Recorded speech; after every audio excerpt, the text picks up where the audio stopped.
Hey guys, Nicole here with Obscure Reptiles and Caging, and today we're going to be talking about breeding ball pythons. So let's get started.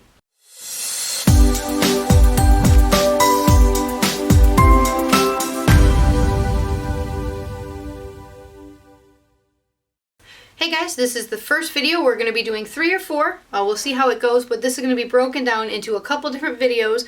This first one's going to be mostly about the preparation of your snake, what things to make sure you already have, what you're ready for, what to look for in the snakes, and we're going to start a little bit about the actual breeding process. Number 1, make sure that you have some room for your baby ball pythons. So you have a hatchling rack, you have it fully set up, you've got hides, you've got water dishes, make sure you've got incubators. I've got 2 of them. That way, no matter how many clutches I get, I have enough space for them.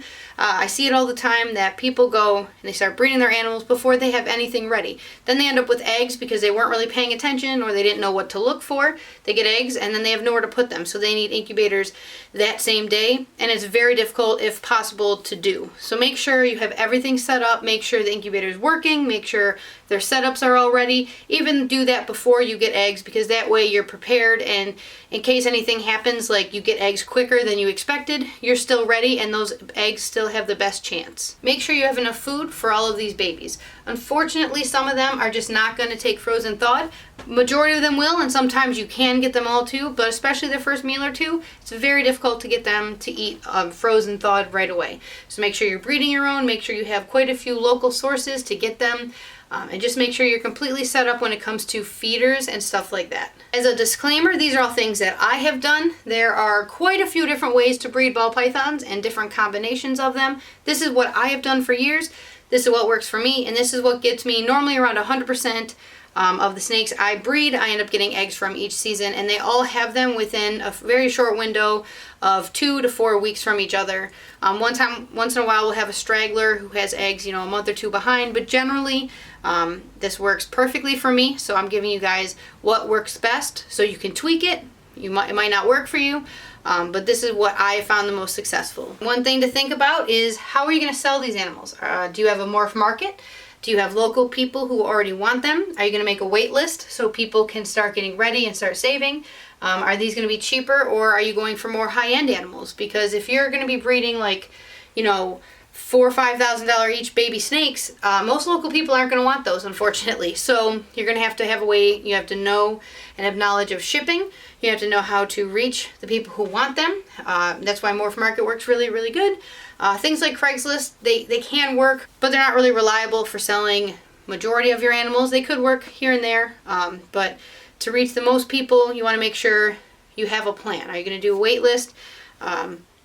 How are you going to run it? Everyone does it differently. I normally do a wait list, but with the amount of people who still give me issues with it, I'm thinking about not doing a wait list anymore, because it's a lot of stress talking to all these people for months and months before even having the eggs. So you have to do what's best for you. Ball pythons breed best when they've gone through a thing called brumation. Brumation is when you cool down the animal. So when these guys who are native to Africa, when it's their winter, it doesn't really get cold there, but everything cools down. The days get shorter, nights get longer, and everything, the temperature cools. You can cool, some people cool them quite a few degrees.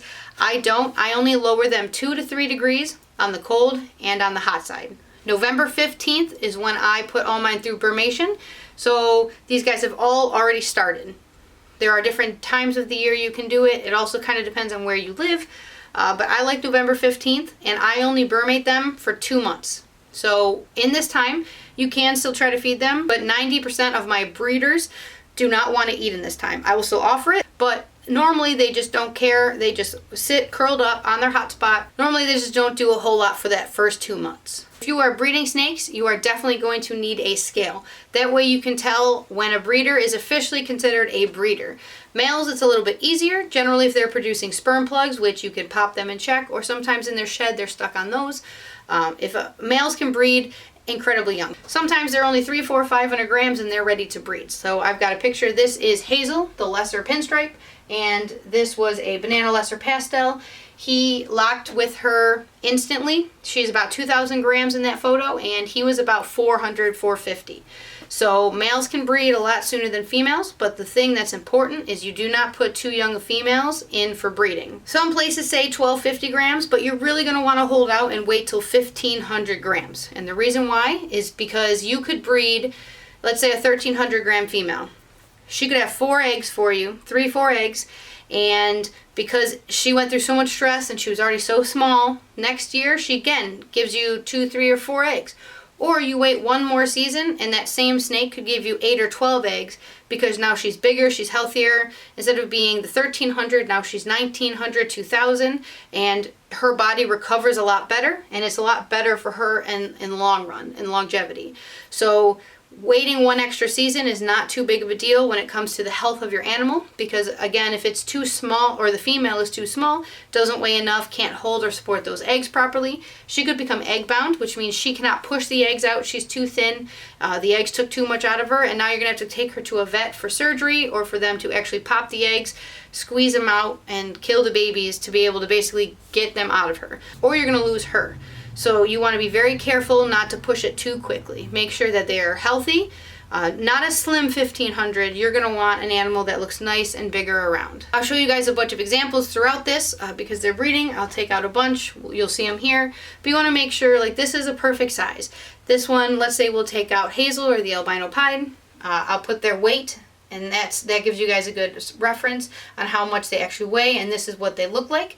They are a little bit on the larger side right now, but that's because they're going off feed for brumation. So I normally up the size of their rodents for about the first 2 to 3 months before November. That way when they're off feed, because I know my snakes, I've had most of these for up to 8 years, I know that they like to go off feed. I know once they start breeding, they stay off feed. A few of my males will keep eating, but majority of my females stop eating. So I make sure they're very well fed before the breeding season, because knowing my animals, I don't want them to get too skinny because they're not going to be eating while they're breeding. Sometimes you're going to get snakes that want to eat every 3 days. And if you give them food every 3 days, they're going to be power fed and they're going to grow too quickly. And it's going to be very unhealthy. It actually shortens their lifespan. A ball python has been recorded to live 40 years. But if you power feed that animal, it could only live 10 to 15 years because you fed it way too much, way too quickly. It wasn't good for their body. It wasn't good for any of them, just so you could get eggs a year faster. So make sure you know the proper care of your animal. Make sure you're feeding it accordingly. Make sure it's not too big. Make sure it's not too small. You want to make sure that that animal is perfect and in perfect condition. Like, let's say one of your snakes had a respiratory infection. You're going to want to skip that year of breeding just because that animal had a lot going on and you don't want to risk the health of that animal. Just get a few extra eggs. Give it an extra year. Just make sure your animals are in proper condition before trying to breed them. With this November cool down, normally my reptile room is right around 78 degrees. So we do about 75 right now for the cool side, and our warm spot is normally 93, 92, and right now it's at 90. Throughout this entire process, you keep offering them food. So if you do frozen thawed, do just a couple and see if they're going to eat it before wasting a whole bunch, because if you have a breeding size snake, even if you're not breeding it, it's winter time, snakes will go off feed, or not all, but a majority of adult sized snakes, when it's cool or temperatures change or the lighting changes, they'll go through brumation, which is perfectly fine. It's okay. It's what they're made to do. But don't freak out if you have a 5 or 6 year old ball python and it stopped eating for a couple of months. As long as they're not losing weight, that's why you always want to weigh your animals. I like to mark it down. I weigh everybody monthly, or if anyone looks a little bit off or I'm worried about them, I'll do it bi-weekly. You don't want to overstress the animal, but you want to know exactly how much they weigh so you can check and make sure you can check their intake and you can check how much they're growing. After 1 month of brumation, so we started this on November 15th, on December 15th is when we're going to do our first breed. Very easy to actually, quote, breed them. You take the male out of his cage, you put him into the female's cage, and if it's like, you're brand new, you're nervous, you can sit there and watch, but every time I've ever done it, I've never seen any type of an aggression. The male will look around, the female normally doesn't even move, and then you want to leave them alone. Within the first few hours or the first day or two, the male will lock. Here we'll try to put in some clips or pictures or whatever I can get of locks. You don't want to bother them too much when they're in this state, because males can lock for a couple of minutes or a couple of hours. What you're going to want to do is you're going to leave the male in with the female, check on them again at night. If they're locking, leave it alone. If you open it again in the morning, they're done. Take him out. He's done. He just got a week's break, or at least 5 days. You want to give your males breaks and not just switch him. So if you do not see a lock and you check through it like normally at least twice a day, leave him in for 3 days, 3 to 4 days. If you see no locks, you can take him out. I like to still give him a couple of days rest, or because you saw no locks, put him in with the next female. What I like to do most is I have 1 male for 2 females. You can do more and stuff like that, but that's what I like because I will let him breed, then he gets a week off. Then he goes in the next female, a week off. You want to get 1 lock per female once a month. The same female does not need multiple locks throughout 1 month. Probably the easiest way to do it is November 1st, try breeding everyone you want to breed. Anyone who breeds, you put an X on their name for that month, and then you don't have to worry about it again until January 1st. You keep doing that throughout the months until you actually start to see signs that they are growing, they've ovulated, and a whole bunch of other stuff we're going to talk about in the next video. Your females only need 1 confirmed lock each month. That's it. So don't overbreed your males, don't exhaust them, because this can take months and months. And we are going to jump right back into where we left off in the last video. In the last one, we were talking about all the things that you're going to need to make sure you have, make sure that you're prepared for, and the condition that your snake should be in to be ready for breeding season. We started talking about locking and actually getting everything going with brumation. We're going to get right back into it with an example to make sure that you're not overusing your male. So let's say we have a male blue-eyed Lucy, and you want to breed that to both your lesser and your Mojave female. The easiest way to do that is, let's just say January 1st, you put him in with that lesser and he locks. Awesome. As soon as he's done, take him out, give him, some people say 3 or 4 days. I like to give him a whole week off because I don't want him to overdo it. I want to make sure he gets a meal in him, he has some rest, he drinks, because when they're breeding, they really are just focused on breeding. Now, it's 2 weeks later, you put him in with that Mojave female, you don't see a lock. That's okay. You take him out, you give him another couple of days off, you put him back in. Soon as you see that lock, now she's marked off and they are completely done for the rest of the month. You only need 1 lock per female every single month. So I like to make a chart. I'll actually show you guys the chart, and once they breed, I put a star next to them so I know she is done for that month. But if they don't, I put a little X, and that's the way I know I have to put a different male in there, or I'm going to have to wait a few weeks and try the same male again. People ask all the time, how do I know if they're locking? I try to keep it all the same so I don't forget to ever check. So I like to put everyone in together in the morning. I go to work, the house is quiet, they can do their thing. I check on them at nighttime. If I don't see any lock still, give them all night, it's nice and quiet, and then I open it again in the morning, still no lock. I only give them about 2 or 3 days. If there's no lock in that amount of time, then you just try again in a couple of weeks. Some pro tips. 1, if you have a male that's just not breeding, put the shed of another male in a female's cage. If you have a very picky male who will not breed, all you have to do is take the shed from another male, not the actual male itself. You're just going to take the shed, and then when you put him in to breed with a female, you will also put that other male shed. That way it's like competition for him, and he smells that other male without it being in there, and it's more urgent for him to start breeding. Another tip that a lot of people swear by is storm fronts. So if it's about to rain or any kind of storm is coming through, pressure changes, ball pythons can really sense that type of stuff, and for some reason it makes them want to breed. So if you're not having really good luck getting a lot of locks, keep an eye on the Weather Channel. I've never really needed that. My snakes are really pretty good at breeding, but I've heard a lot of people say that. I've had a lot of larger breeders I've heard say that, so kind of keep an eye out for that type of stuff if you're having males that are not really breeding that well. You do not want a tired male, so you don't want to breed him to every female in your collection in the first month and then expect, you're going to get a bunch of eggs. But for example here, we start breeding in November. When do you think we get our eggs? Like January, February, March? No, we normally actually start getting eggs around August or July. Sometimes June if we're really lucky. That's 7 to 9 months of breeding to be able to get eggs.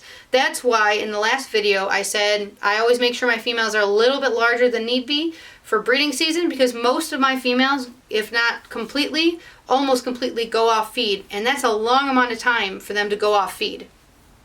Another trick, if you're not sure if your female is gravid or not, gravid means she has eggs in her, she's pregnant. For snakes you call it gravid. I weigh my snakes every single month, and that way I know how well they're growing, and I can keep a really good eye on everybody. So a really good way to tell, like kind of a cheat to knowing if your snake is gravid, is let's say the snake's always been 2,000 grams and she's not really eating very much. She's been getting a lot of locks.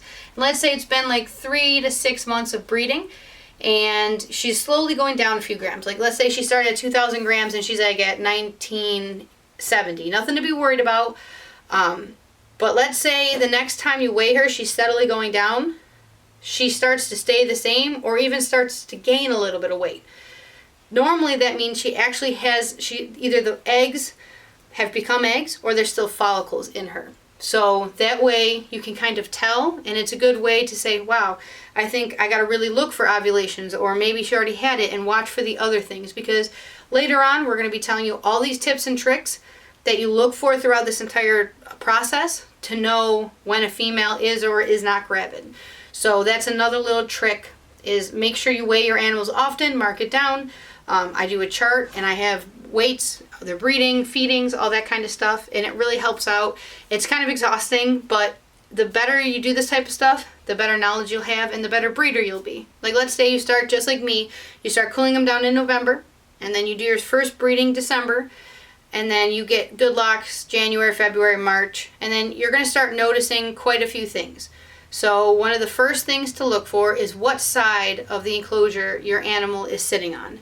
Is the female on the cold side? Is she almost always wrapped up by that water dish and cool? Or is she really tightly coiled by the hot spot? Because that is a huge indicator of if she's gravid, if she's ovulated, or what's going on with her. If your snake is almost always by the cold side, that is a good sign, because she's starting to grow her follicles. So what follicles are what will become eggs in a female. So just like in any other animal, females have eggs in them, and they're very, very tiny. Some people can actually palpate ball pythons and feel how large their follicles are. I've been trying for close to a decade. I still can't do it, so I go by every other trick in the book. If you are able to do that and you can feel that, that's perfect, because then you know exactly where your female is at all time. You can even buy ultrasound, which are a few $1,000s, but there are other tricks and methods to pretty accurately guess when your snake's going to have their eggs. The reason why you're going to breed your snake for so long, not just, one time and done, is because you're actually just promoting the follicle growth. So the easiest way is, like, let's say the follicles start out around the size of a pea. They're going to be almost a chicken or a duck egg by the time they can become fertilized. So you want to grow those follicles consistently, because she cannot get impregnated until the follicles are large enough. I believe it's around 35 to 40 millimeters. Don't quote me on that, because I don't have an ultrasound. Her follicles need to grow from this to this in order to actually have eggs. So every time you breed her, that is why you only need one breeding time a month. You can actually breed a female, and she can hold and retain the sperm inside of her for up to a year or more. It's been documented. And fertilize herself when she's ready. Every time you're breeding her, there's a chance she's storing some of that. So that's why it's not so important that you're breeding, every week, every other week. Once a month, and she can retain it if she chooses to, because her follicles are not large enough. It's very difficult to know exactly when the follicles are perfect and then you breed, unless you have an ultrasound or something like that. So basically the entire breeding season, or at least half of the breeding season, is you growing her follicles so that she can have eggs. Let's say you breed a pied to a pied, but the year before you bred it to something else, and some of the babies end up not being pied. There should be 100 pied because you did pied to pied. Well, she could have retained some of the sperm from last year, and some of the babies could have been from the dad from the previous season. So that's why you always want to also keep paperwork on what you breed, because she could retain that sperm.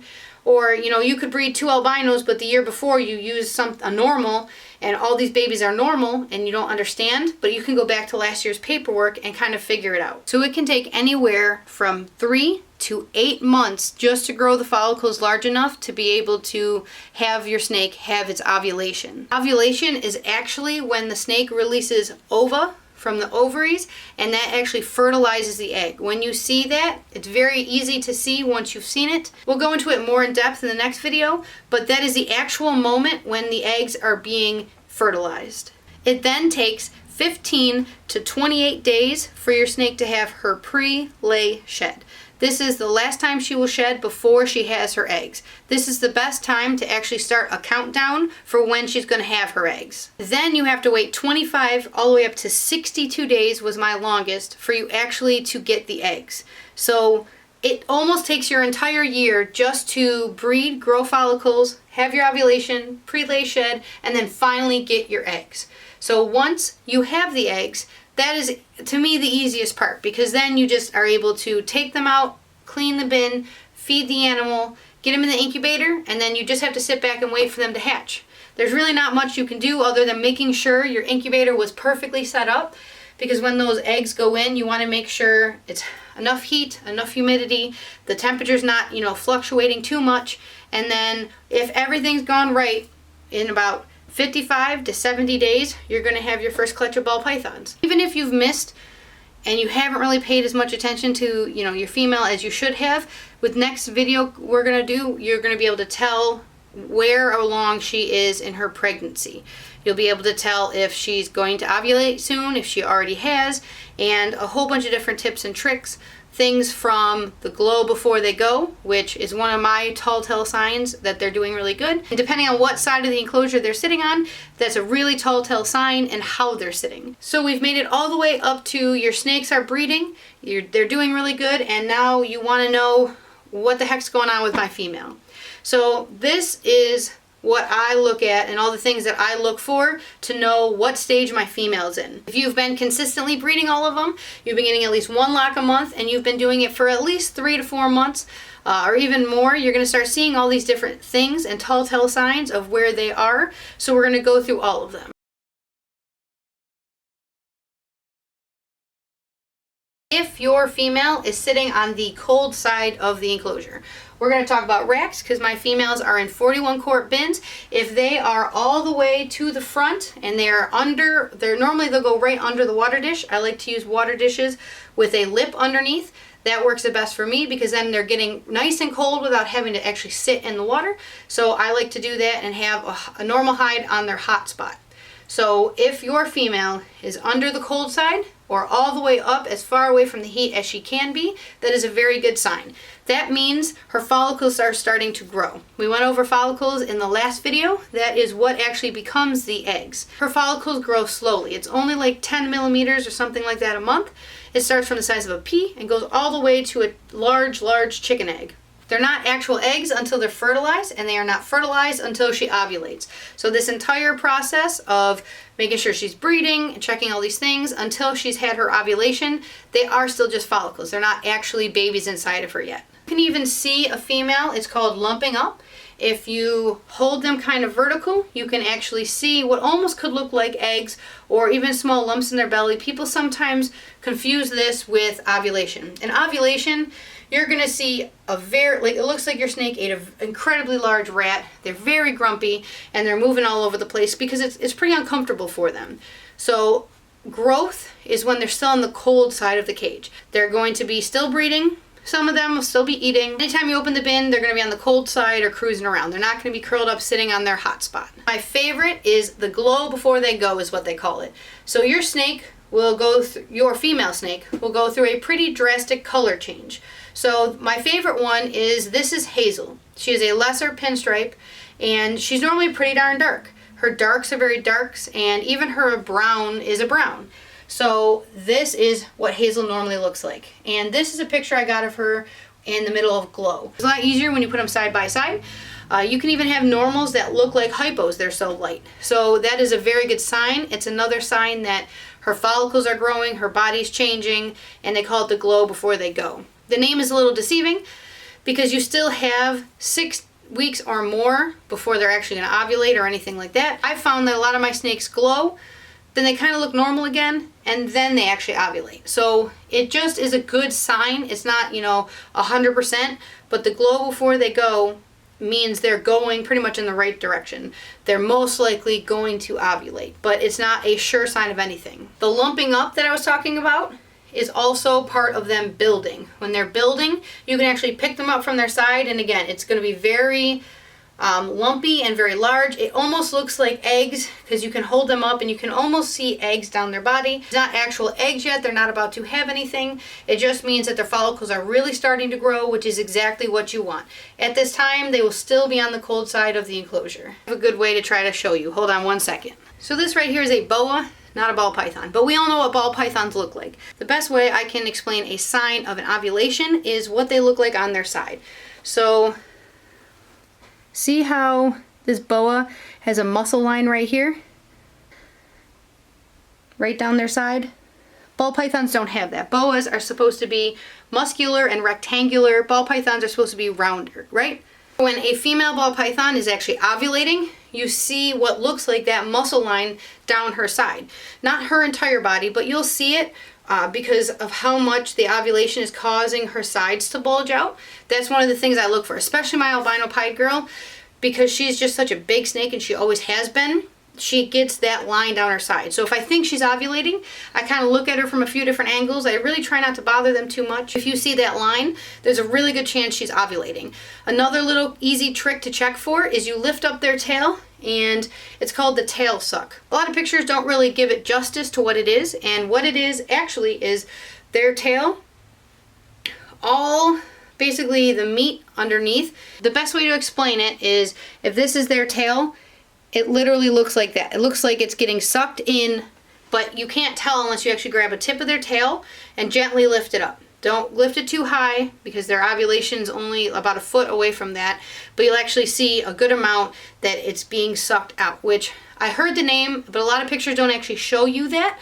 I think it's really hard to get in footage or on pictures, so hopefully I'll be able to find some of ones that I have taken pictures of, but it's called the tail suck. So if she has that line, she has a tail suck, and she looks like she swallowed a big old rat, and she's very grumpy. She's probably hissing, moving around. It's very uncomfortable for her. There's a very good chance that she is ovulating for you, which is awesome. That means you did everything right. Her enclosure is perfect, her heat, her humidity.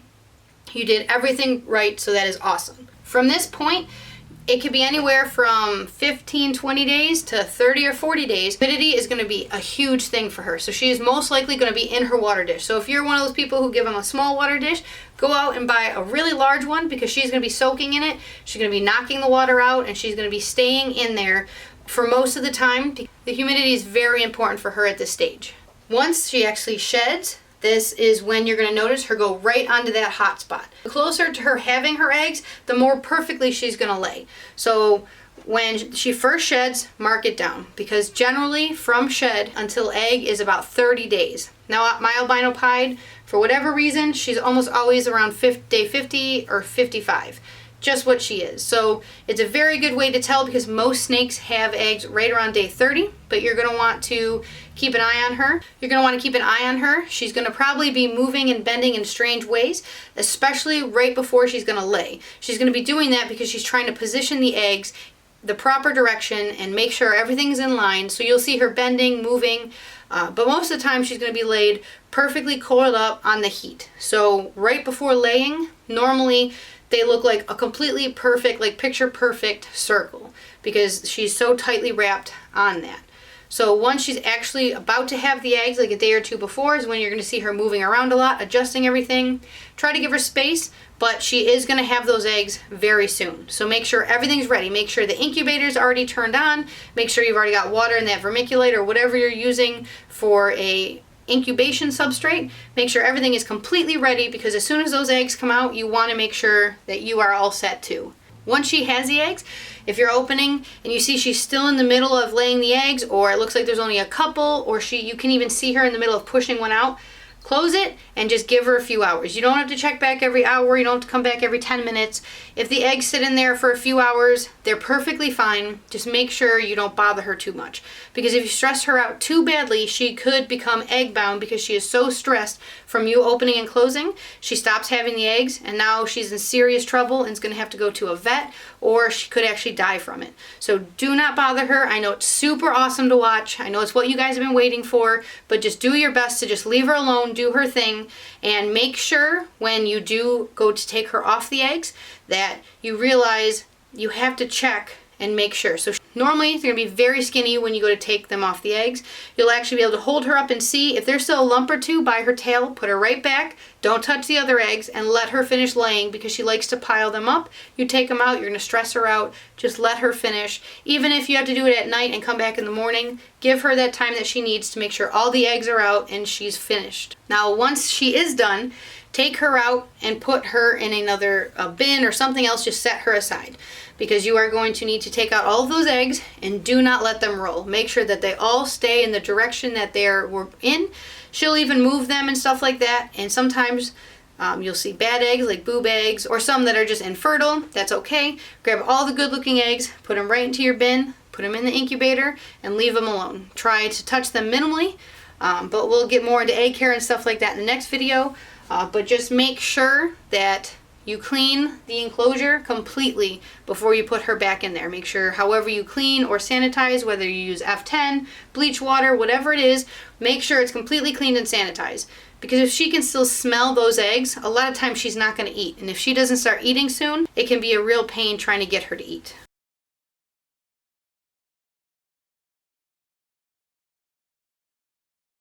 But that's it for this video. If you guys have any questions, you can put them in the comments below. If you haven't already, please subscribe. It really helps out, and we do new videos every Wednesday. So we'll see you next Wednesday.